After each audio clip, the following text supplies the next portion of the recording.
Good evening, and welcome to a night that may well be remembered for years to come.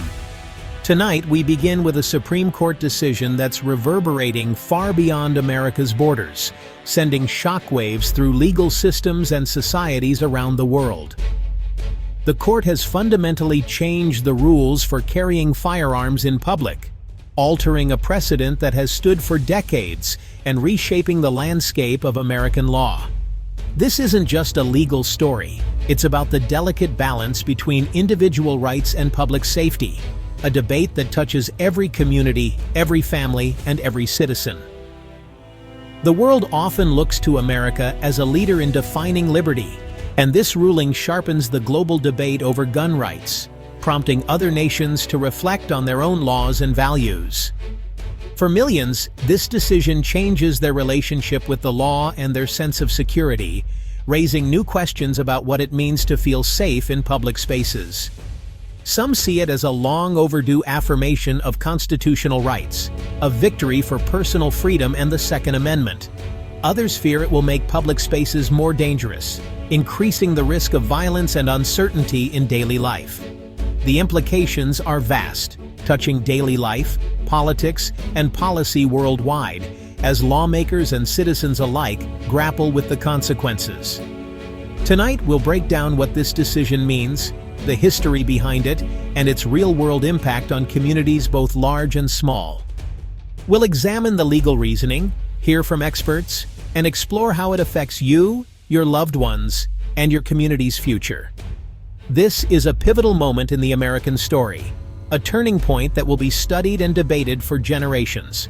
The debate is complex, with passionate arguments on all sides, reflecting the diversity of thought and experience across the nation.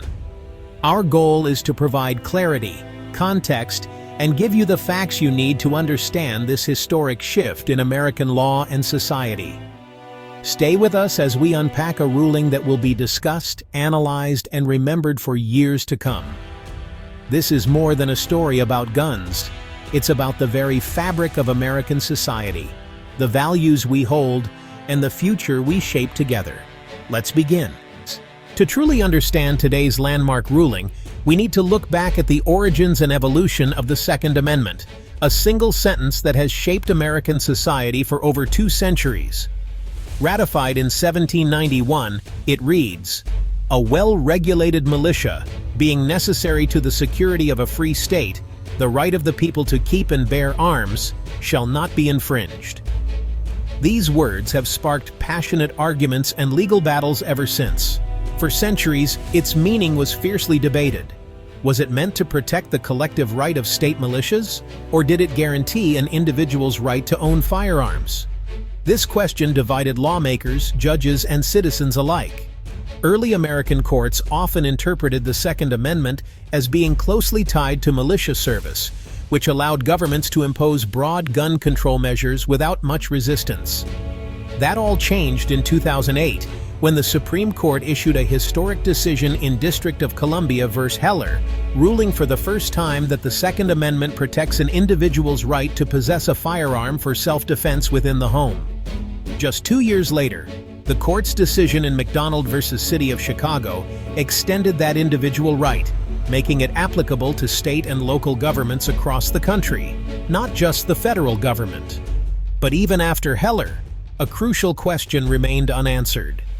Does the Second Amendment also protect the right to carry guns in public spaces, beyond the home? The Supreme Court left that issue unresolved, and the resulting ambiguity fueled years of heated legal battles, with lower courts reaching different conclusions. That lingering, unresolved question set the stage for the high-stakes decision we're covering tonight, a decision that could reshape gun laws nationwide.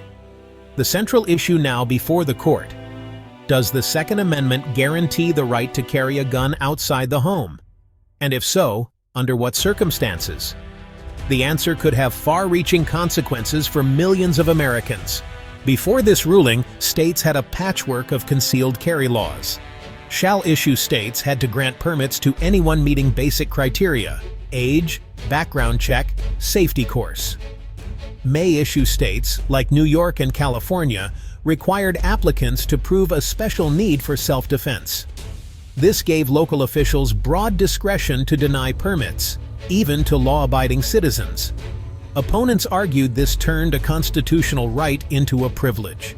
Supporters said it was vital for public safety, especially in densely populated areas. The May issue system became the heart of the legal challenge.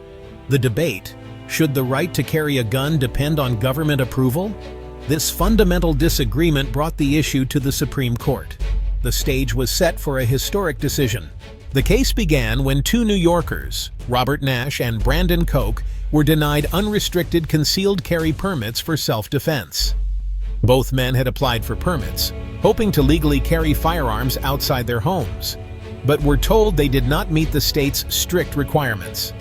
They argued that New York's proper cause requirement, which forced applicants to demonstrate a unique need for self-protection, violated their Second Amendment rights to keep and bear arms. Their challenge quickly gained attention from gun rights advocates across the country.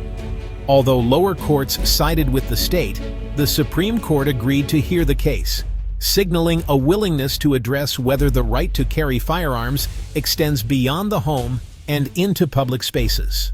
During oral arguments, conservative justices pressed state attorneys, questioning why self-defense alone wasn't considered a sufficient reason for granting a permit, and whether the Constitution allowed such restrictions. Meanwhile, liberal justices raised concerns about the potential impact on public safety, especially in densely populated cities like New York, where crowds and close quarters could increase risks. The court faced a clear and consequential choice: either uphold New York's law, maintaining the status quo, or set a new national standard for gun permits that could affect laws in many other states.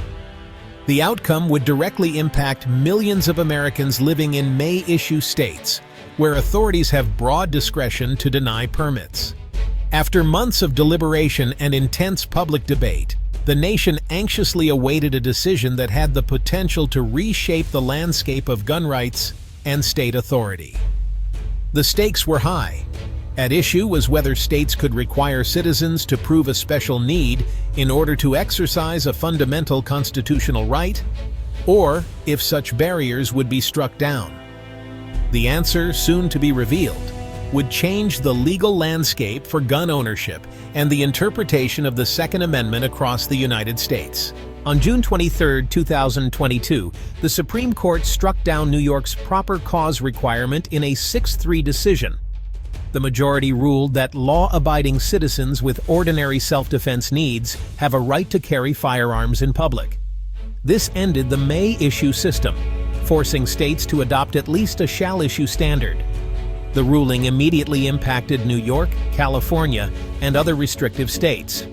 The majority argued the Second Amendment is not a second-class right. The dissent warned of increased gun violence and public safety risks. The decision exposed deep divisions over guns in America.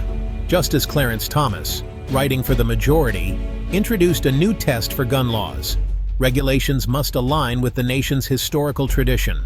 Modern public safety concerns are no longer the main factor. History is. The court found no historical precedent for requiring citizens to show special need to carry a weapon. The ruling doesn't grant unlimited rights. States can still ban guns in sensitive places like schools and courthouses, but expanding sensitive places too broadly would be unconstitutional. This new framework shifts the burden to the government to prove a law's historical roots. The decision leaves open questions about where and how states can restrict firearms. Legal battles over these boundaries are just beginning. In dissent, Justice Breyer cited America's high rates of gun violence and warned the ruling would make it harder for states to protect their citizens. He criticized the majority's reliance on history, arguing that lawmakers need flexibility to address modern threats. Breyer believed courts should balance public safety with constitutional rights. He warned the decision could force states to allow guns in subways, bars, and protests. Breyer emphasized states' rights to experiment with solutions for public safety. He argued the court's ruling imposed a one-size-fits-all approach. The dissent framed the issue as a matter of life, death, and state authority. The decision sent shockwaves through politics and daily life. For conservatives, it was a major victory.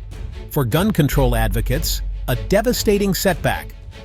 The firearms industry saw a boost, while some worried about increased violence and economic costs.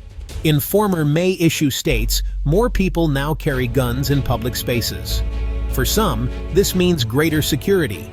For others, more anxiety. States responded with new laws expanding sensitive places and tightening training requirements.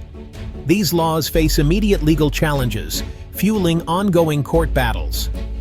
The ruling has intensified debates within communities and legislatures. The story of gun rights in America is far from over. The Supreme Court's decision has redrawn the map of gun rights in America. By striking down May-issue laws, the court affirmed a broad right to carry firearms in public. The impact will unfold in legislatures, courtrooms, and communities for years. This is a complex issue, touching on freedom, safety, and the society we want to build. Experts are divided. Some see a restoration of constitutional rights, others fear greater danger. Both perspectives are vital to the national conversation. The decision is a pivotal moment, but not the final word.